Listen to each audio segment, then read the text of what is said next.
Morning বন্ধুরা।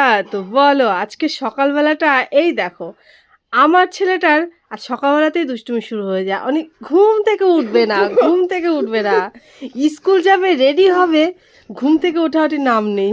দেখো সকালবেলা ঘুম থেকে উঠে দুষ্টুমি শুরু হয়ে গেছে না। আর 7টা বেজে গেল, এই দেখো 7টা 15 হয়ে গেছে, 5 মিনিট লেট। এই ওঠ ওঠ, শিগগিরই ওঠ, আর দুষ্টুমি না, এরপরে তো আমাদের টোটোওয়ালা চলে যাবে। চলো, আর দুষ্টুমি করে না, স্কুল ড্রেস পরতে হবে। চলো চলো চলো চলো, হয়েছে হয়েছে, ওঠো। বন্ধুরা ছেলেটা চলে গেছে স্কুলে, আর দেখো পুরো বিছনাটা কি হাল করে রেখেছে। এখন পুরো বিছনাগুলো পরিষ্কার করবো, করে যাব নিচে রান্না করতে। আর রান্না আমি সকালে টিফিনটা একবারেই সবার জন্য, ওর জন্য করেছি, সবার জন্যই করে নিয়েছি। এখন গিয়ে রুটি করব, ভাত করব। সঞ্জিত আবার অফিস যাবে, তো কাজগুলো আমাকে কমপ্লিট করতে হবে। তার আগে ঘরটাকে পরিষ্কার করে নিই, বিছানাটা ঠিক করে নিই। এক সাইডে ভাত বসিয়ে দিলাম, এখনো হয়নি, ভাতটা আরও হবে। আর এই দেখো একদিকে ডাল বসিয়ে দিয়েছি। আচ্ছা, এই পুচকু পুচকু, এই পুচকুটা, এই পুচকুটা, এদিকে এদিকে এদিকে। আচ্ছা, এরা আমি যখন বাসন মাজবো আমাকে খুব জ্বালাতন করে, বিশেষ করে এই দুষ্টুটা, এই দুষ্টুটা গায়ের মধ্যে উঠে যাবে। এই ছাড়,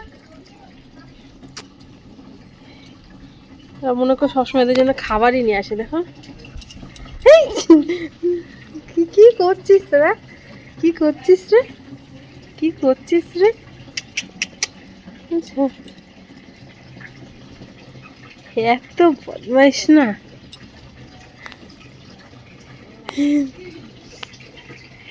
কোথায় সুইট না, কত ছোট্ট ছোট্ট। কাজ মোটামুটি সব কাজ কমপ্লিট হয়ে গেছে। দেখো বিছনা গোছানো হয়ে গেছে, ঘর মোছা হয়ে গেছে, সব কাজ কমপ্লিট, নিজে রান্নাও হয়ে গেছে। আজকে আমার ছেলেকে আনতে যেতে হবে, মানে অন্যদিন আমাদের টোটোওয়ালা ফিক্সড করা আছে, তিনি দিয়ে আসা নিয়ে আসা করে। তো আজকে সে দাদা বাড়ি থাকবে না, তো বলে দিয়েছে যে যে নিয়ে আসতে হবে।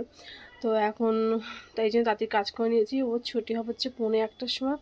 তো আমি এখন এখন 12টা প্রায় বাজতে চললো, তো আমি 12:30 নাগাদ বেরিয়ে যাব। কাছাকাছি আছে, নৈহাটি স্টেশনের কাছে ওদের স্কুলটা, সেন্ট লুক। তো এখন সব আর টুকটাক যেটুকুনি কাজ আছে সেই কাজটুকুনি করে বেরিয়ে পড়বো। রেডি হয়ে গেছে, তখন চান করে যাচ্ছি, একবারে চান টান করে নিলাম, কারণ কখন আসি কোনো ঠিক নেই। কারণ আমি গেলে না আমার ছেলের আবার নানা রকম বায়না থাকে, দোকানে মা এটা কিনে দাও, ওটা কিনে দাও। তো এর জন্য আমি ভাবছি যে একবারে চান করে যাই, একটু দেরি হলো অসুবিধা নেই, আর ছেলেকে তো গরম জলে চান করে দেবো।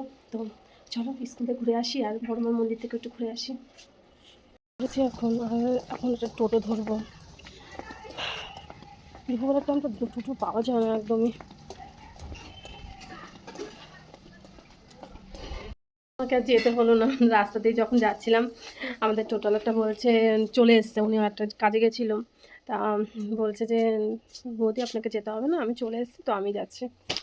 যাকে আমার যেতে হলো না, টাকাটাও বেঁচে গেল, টাইমটাও বেঁচে গেল। যাক এমনি তোমার সব কাজ কমপ্লিট হয়ে গেছে, চানও হয়ে গেছে, কোনো অসুবিধা নেই। একটু রেস্ট করি, ছাদে যাই, একটু রোদের মধ্যে বসি, ততক্ষণে ছেলেও আসুক, ওকে চান টান করাবো। তারপরে ব্যাগটা নিয়ে রে, নিয়ে যাচ্ছেন এখন জিমে, আর এনার পেছনে ছিল আমাকেও গেট পর্যন্ত দিয়ে আসতে হবে, মানে মেন রোডটা পর্যন্ত। ব্যাগটা না নিয়ে চলে গেছে, ট্রেনের যাত্রীদেরকে নিয়ে নিয়ে যেতেই ভুলে গেছে। এই যে ট্রেনে যাচ্ছি, তাই দুষ্টমিটা কি রাস্তাতে এসে করতে হবে? ওই পিসি যাচ্ছে, যা পিসি পিসি আসতে, ওই ফোনে বোনটা দিয়ে আসবে, এখন যা দিয়ে আসবে। হ্যাঁ টাটা বাবা, টাটা। ওই তো পিসি যাচ্ছে, যা পিসির সঙ্গে যা। সন্ধেবেলা, আর আমি দেখো বাটার তৈরি করছি। এটা হচ্ছে আজকে করবো একটু মালপোয়া। আমার ছেলে অনেকদিন ধরে বায়না করছে।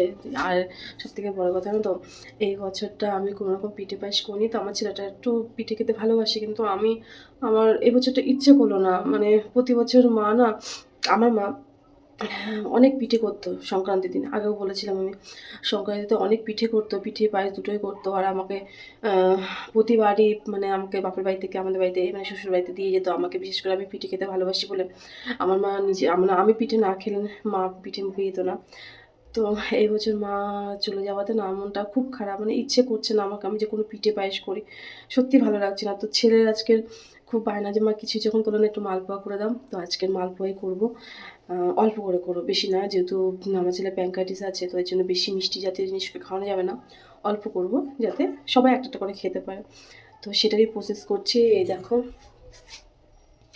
এর মধ্যে আটা ময়দা আমি নিয়ে নিই। আমি আটা মানে এখনকার তো আটার মধ্যে তো ময়দা মিশানোই থাকে। যাই হোক, এগুলো সাদা আটাই। তো সাদা আটা, আমার ছেলের ময়দা খাওয়া বারণ। তো সাদা আটার সঙ্গে আমি সুজি আর চিনি, নুন আর এই মুড়ি একটু রোস্ট করে দিয়ে দিয়েছি। এখন এটাকে আমি দুধ দিয়ে ফাটাবো। ফেটিয়ে আমি কিছুক্ষণ 10 মিনিট রেখে দেবো। আর সেই সঙ্গে এখানে বানাচ্ছি চাটনি কাচ্চা করছি সবার জন্য। তো হ্যাঁ, চাটা করতে করতে আমি এটাকে মাখিয়ে কিছুক্ষণ রেখে দিই, তারপরে গিয়ে বানাবো। দেখো, বাটারটা আমার রেডি হয়ে গেছে।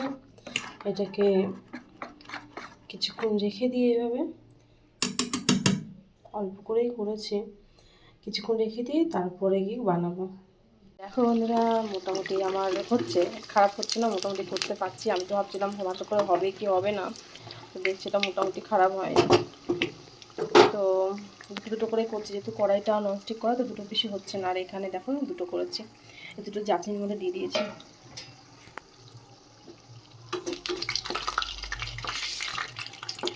তো মোটামুটি ফুলছে।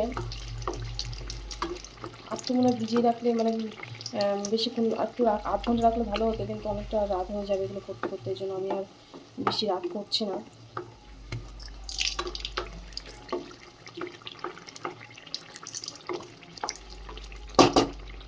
আর এখানে যে দুটো রেখেছি সেই দুটোকে আমি তুলে দেবো। জাসমিনটি ভিজে গেছে, আর ভিজাতে হবে না। আমার কমপ্লিট হয়ে গেছে। এই দেখো, চিনি চাশনির মধ্যে বেশ সুন্দর করে ফুলেছিল প্রতিটা মালপোয়া। তো এগুলোকে চিনি চাশনির মধ্যে দিয়ে ভিজিয়ে রেখে দিয়েছি। এই দেখো, আজকের ব্লগটা এখানেই শেষ করলাম। টাটা।